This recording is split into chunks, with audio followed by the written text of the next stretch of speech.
El trastorno de la personalidad son un grupo de afecciones mentales o trastornos en los cuales una persona tiene un patrón prolongado de comportamientos, emociones y pensamientos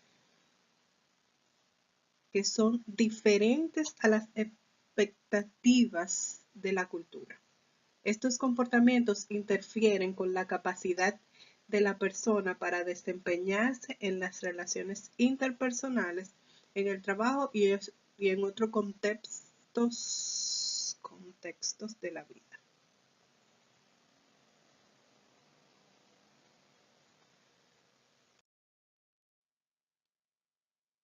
Generalmente comienza desde la adolescencia o en la edad adulta temprana.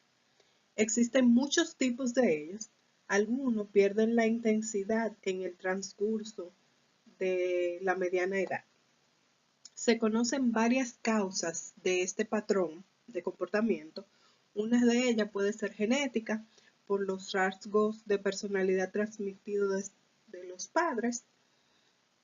El trastorno del individuo, eventos específicos y en alguna relación determinante entre familia y otras personas pueden sumarse a las causas de este trastorno.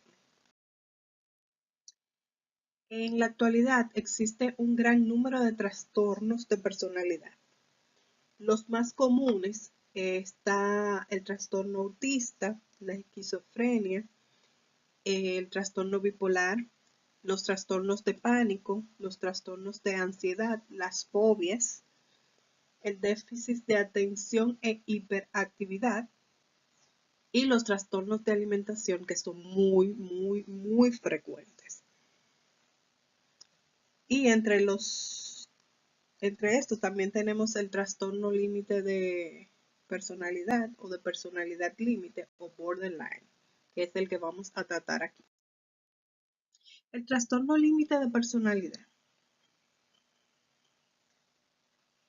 Este trastorno provoca una gran inestabilidad afectiva y conductual que altera y perturba muchas áreas de la vida, ya sea la formativa, laboral, afectiva, relacional, del paciente y de las personas con las que vive. Puede haber otras complicaciones asociadas con este trastorno, ya sea el trastorno de ánimo, de la alimentación, puede ser dependientes de drogas, que pueden agravar el problema, aunque no siempre eh, hay complicaciones. El trastorno límite de personalidad se abrevia TLP o borderline. También se le puede llamar limítrofe o fronterizo. Es una enfermedad caracterizada por la dificultad en la regulación de las emociones.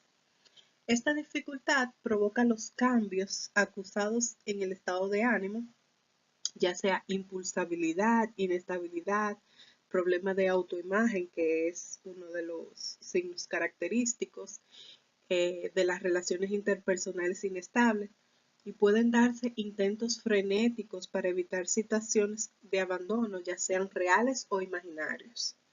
El resultado combinado de vivir con TLP puede manifestarse en comportamientos destructivos como la autolesión o el suicidio, aunque no siempre están presentes.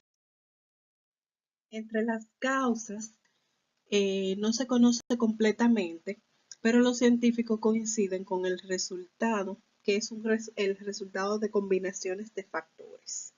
Por ejemplo, la genética, aunque no se ha demostrado, como dijimos, en estudios de gemelos sugiere que esta enfermedad tiene fuertes vínculos hereditarios. 5 veces más común que entre personas que tienen familiares con este trastorno. También los factores ambientales, las personas que experimentan acontecimientos traumáticos en su vida, ya sea el abuso físico, sexual durante la infancia o negligencia y separación de los padres, tienen un mayor riesgo, no siempre, pero tienen un mayor riesgo de presentar el trastorno límite de personalidad. También la función normal del cerebro puede verse, eh, puede verse disminuida en personas con el trastorno límite. Sugiere que existe una base neurológica para algunos de estos síntomas, específicamente las porciones del cerebro que controlan las emociones y la toma de decisiones.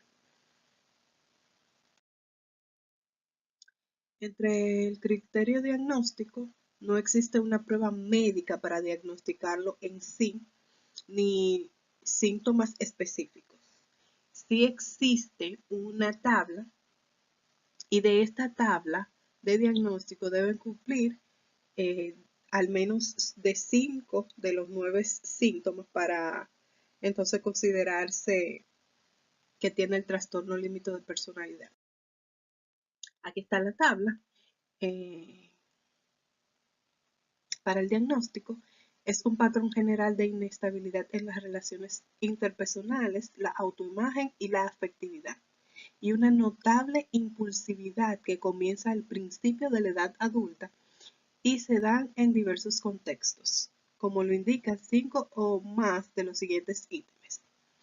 El primero, patrón de relaciones interpersonales inestable e intensas, caracterizado por la alternancia de los extremos de idealización y de evaluación. O sea, que una persona puede tener relaciones,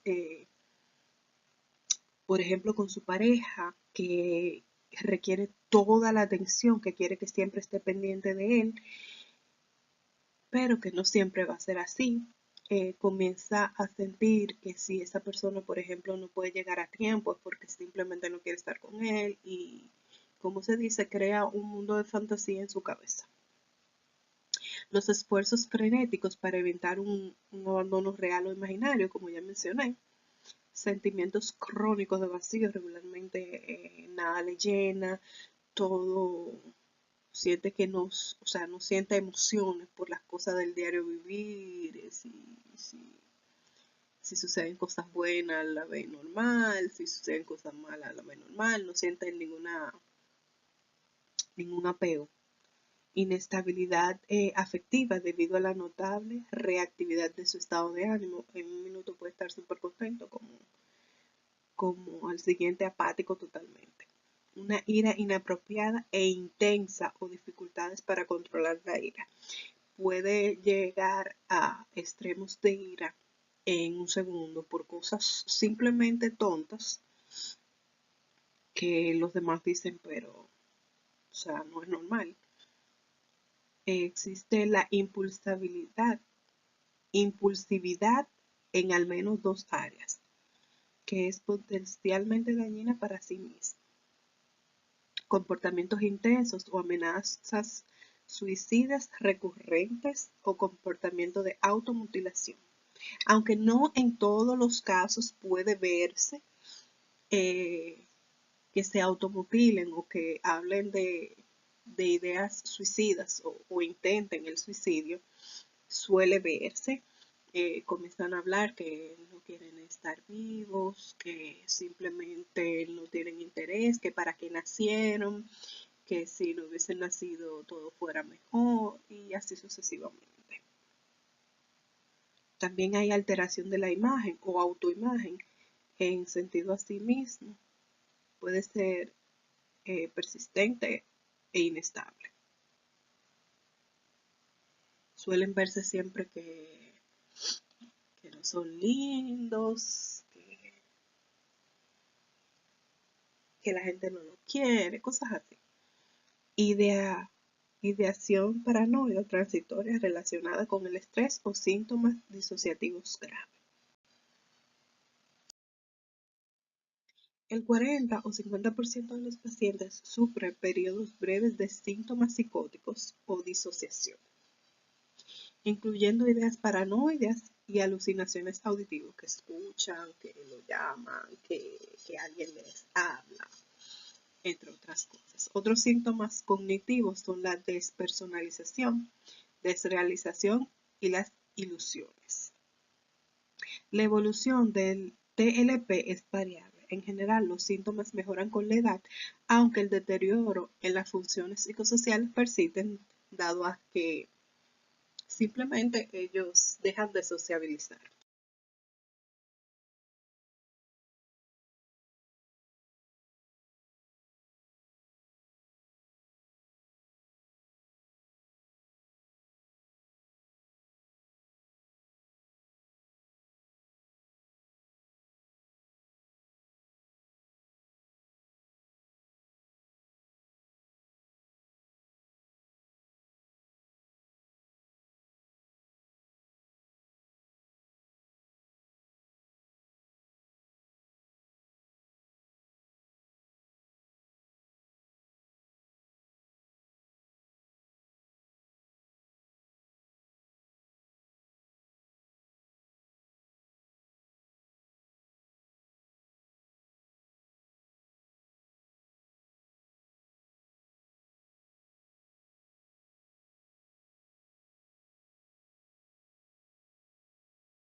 El tratamiento. No hay un plan de tratamiento típico o completo, pero se incluye lo que es una psicoterapia, existe la medicación y el apoyo familiar. Entre la psicoterapia, que es la piedra angular para el tratamiento, dado que es lo que va a moldear su mente, está la terapia dialéctica conductual, que fue creada específicamente para el trastorno límite de personalidad, aunque existen otros tipos de psicoterapias que son eficaces, que no vamos a mencionar, pero está la medicación. No hay una medicación específica para este tratamiento o para los síntomas de hastío, abandono, alteración de la identidad, pero puede ser útil para el tratamiento de otros síntomas como la ira, la depresión y la ansiedad, que para eso sí existe medicación. Y lo que se suele hacer es incluir estabilizadores del estado de ánimo, que son los antipsicóticos, los antidepresivos y los ansiolíticos.